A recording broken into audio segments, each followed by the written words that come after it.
Have you ever stopped to think about the hidden dynamics of a city's wealth? You know, the invisible backbone, and what happens when that backbone is suddenly, well, put under pressure? Today, we're taking a deep dive into a really insightful report. It takes us to Gurugram, India, a city, honestly, of stark contrasts.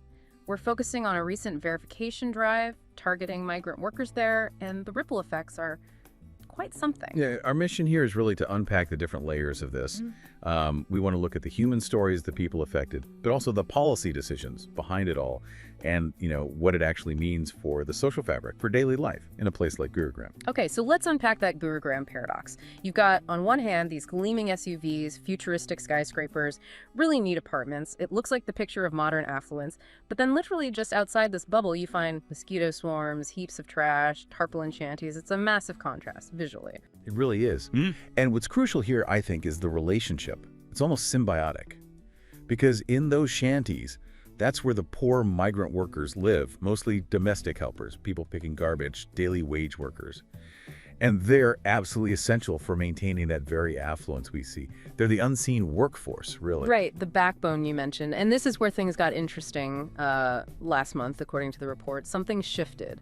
Local authorities started this verification drive, a big push to check residency status. Exactly. And while the stated target was alleged illegal Bangladeshi immigrants, the report highlights that it primarily ended up targeting Bengali-speaking Muslims, many from India's own West Bengal state. And the report says hundreds were rounded up, detained in these holding centers. There are also serious allegations mentioned mistreatment, even beatings by police during the process. Which immediately raises big questions, doesn't it? Questions about due process, human rights, were the proper legal steps followed. We hear specific stories like Athar Ali Sheikh. He's a daily wage worker, lived in the city for 15 years. 15 years.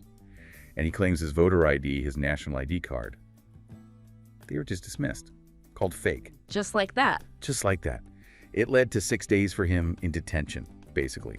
Completely uncertain about his fate before he was let go. That's terrifying. And Athar Ali Sheikh asks this really poignant question in the report. He asks, was it because of my language, my religion, or because I am poor?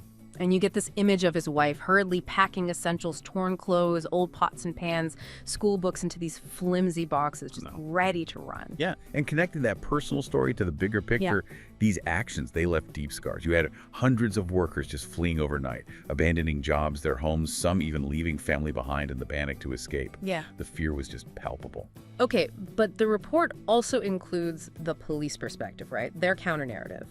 Police officials, like the public relations officer, Sandeep Kumar, they deny any mistreatment. They state clearly they don't target any specific community, religion, or class. Yes, they do. And the report presents both sides. It doesn't necessarily resolve the contradiction between the official statements and the personal accounts like Sheikh's, but it really highlights that stark divergence.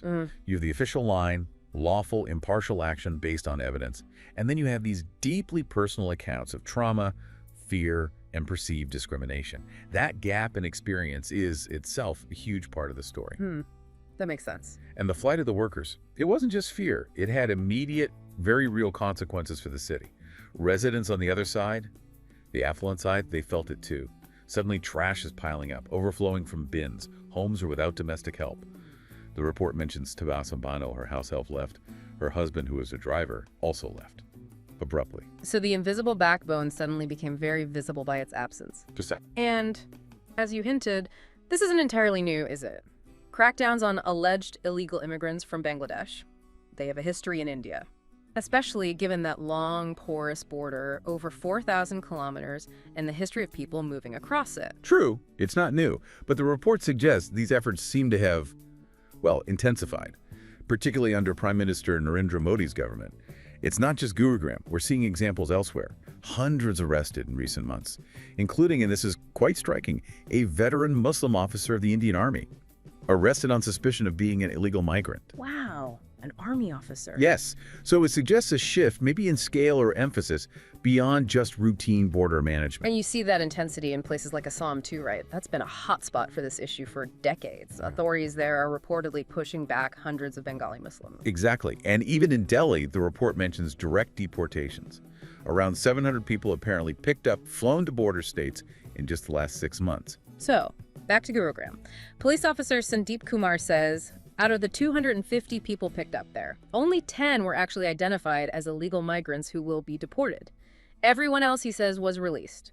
No mistreatment. Right, and he attributes this specific recent action to a home ministry notice that came out in May. Okay, so what does this notice actually do? How does it change the legal side of things? Well, the report explains this order sets out new guidelines. It tells all states they need to set up a special task force and holding centers specifically to, and I'm quoting loosely here, detect, identify, and deport or send back illegal immigrants from Bangladesh and Myanmar. So it formalizes the process statewide. It seems to standardize it, yes. Yeah. And the procedure outlined is interesting. Supposedly, each person detained gets 30 days to prove their citizenship. During that time, authorities are meant to send their documents back to their home districts for verification. 30 days, and if they can't prove it within that window? Then, according to the guidelines, they'd be taken by police, handed over to border forces, and deported. But there are criticisms of this order mentioned in the report. Oh, yes. Significant criticisms. Akash Bhattacharya from the All India Central Council of Trade Unions raises a key point. He basically says the order doesn't specify how someone becomes a suspect in the first place. What's the trigger? Right. What's the basis for suspicion? Exactly.